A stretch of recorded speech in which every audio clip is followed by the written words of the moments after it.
Então, se nós olharmos aqui, olha, a lei do gás ideal, né, do gás perfeito, nós vamos ter V igual a nRT sobre P, o que foi a lei de Boyle, ou seja, V é proporcional a 1 sobre P, V é proporcional a T, que é a lei de Charles, e V é proporcional ao número de mols, que é a lei de Avogadro, tá certo? Se nós pegarmos, por exemplo, aqui, olha, vamos dar uma olhada aqui e fazer PV sobre RT, tá certo? Bom, vamos imaginar o seguinte, vamos usar isso como sendo um volume molar, ou seja, por mol. Né? Se nós voltarmos aqui e olhar aqui, ó, vamos considerar sendo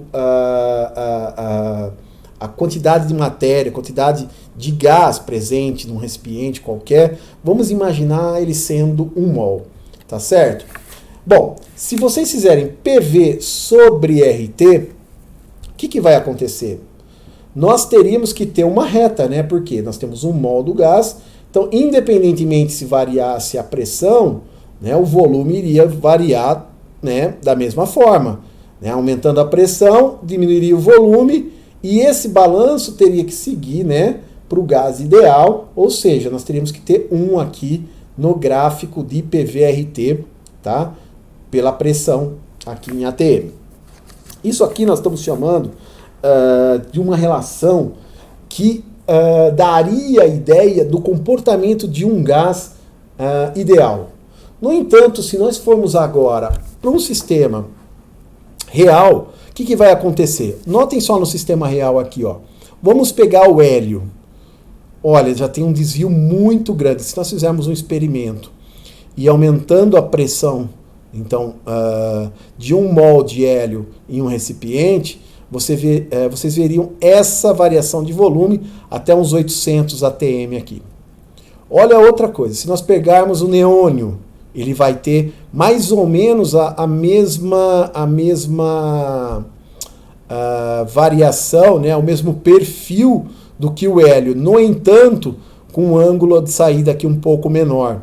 Né? Então quer dizer que existe alguma coisa que faz com que essa proporção seja diferente para os dois, tá certo? E o argônio, né, também vai ter agora uma leve cauda aqui, ó, se vocês olharem diferentemente aqui. E se nós pegarmos aqui o xenônio, ele vai ter até uma saída, né, abaixo, né, de 1, né, e nós vamos ter esta... O que está querendo dizer? Bom, se a gente considerar os gases, as leis dos gases ideais, a gente vai inserir aqui um problema muito grande, que é o quê? A gente vai inferir que está havendo mudança na quantidade de matéria. Por quê? Porque você está tendo um desvio aqui de 1. Mas não é verdade. Porque a mesma quantidade, esse experimento ele é realizado com a mesma quantidade, 1 mol. Tá certo? Nós estamos falando aqui do volume molar. O que está acontecendo? Está acontecendo que esse desvio de linearidade, do desvio da idealidade, ocorre porque outros fatores estão agindo sobre o sistema. Né? E o Van der Waals ele conseguiu observar esse tipo de comportamento e conseguiu fazer algumas modificações na equação dos gases ideais, né? Que depois, mais para frente, teve outras correções também, né? Tiveram outras correções e, enfim, esse tipo de comportamento era um comportamento que começou a intrigar os pesquisadores. Intrigou tanto que o Van der Waals acabou fazendo uma teoria que acabou recebendo até a equação acabou recebendo o nome dele, que é a equação de Van der Waals, e ele acabou ganhando até o prêmio Nobel por essa descoberta, né? Isso era muito interessante, porque se vocês olharem o perfil dos gases, até mesmo entre os gases nobres, que a gente esperaria, né? Então lá no cantinho da tabela periódica, que a gente esperaria ter um comportamento um pouco mais similares, eles têm uma característica, né? Mesmo sendo similares, né, gases que possuem características muito próximas, eles mudam de acordo com a variável, né, com que nós estamos estudando. Então eles passam a ter comportamento diferente. Ou seja, a gente vai precisar fazer uma correção na equação de estado aqui desses gases, e é o que eu vou mostrar para vocês no próximo vídeo, tá bom?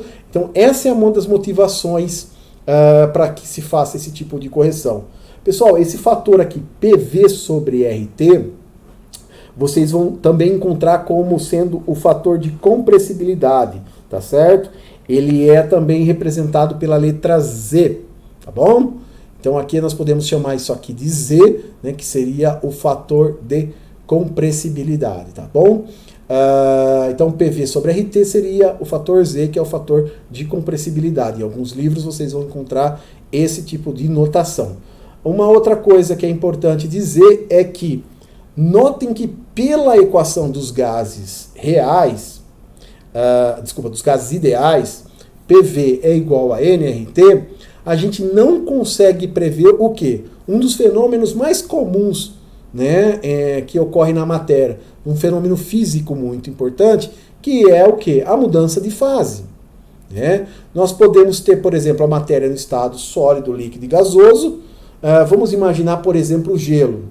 Né? O gelo, composto por água, só moléculas de água, ele pode passar do estado sólido, que ele está no estado de gelo, para estado líquido, que é a água que a gente conhece a temperatura ambiente, ou para o estado gasoso, que é o vapor d'água. Se a gente pegar a equação dos gases ideais, ou seja, ela não prevê essa transferência, essa mudança de fase. Por que ela não prevê essa mudança de fase? Porque uma mudança de fase considera o estado de agregação da matéria, tá certo? Quando as moléculas estão mais próximas, mais distantes, né? Ele considera esse tipo de interação entre as moléculas, né? A interação que são as forças de repulsão e as forças de atração. O que não há consideração aqui, por exemplo, na lei dos gases ideais. Então, outra motivação foi que quando começaram a estudar, quando os pesquisadores começaram a estudar o Boyle, o Avogadro, o Charles e o próprio Van der Waals, quando eles começaram a estudar, né, os efeitos, né, da pressão, do volume, da temperatura dos gases, eles observaram que em certa circunstância, em certa condição, havia uma mudança de fase. Você saía da fase de gás para a fase líquida, por exemplo, como é o caso da água. E isso eles não conseguiam explicar pelas leis, né, dos gases ideais. Então foi por isso que teve a motivação para achar uma equação para descrever a natureza e os fenômenos, né, de transformação de fase, né, nos mais diversos tipos, né, de gases e compostos químicos, tá, pessoal? Então, essa transição de fases é importante e para isso a gente precisa também melhorar um pouco a equação dos gases, como eu vou mostrar no próximo vídeo para vocês.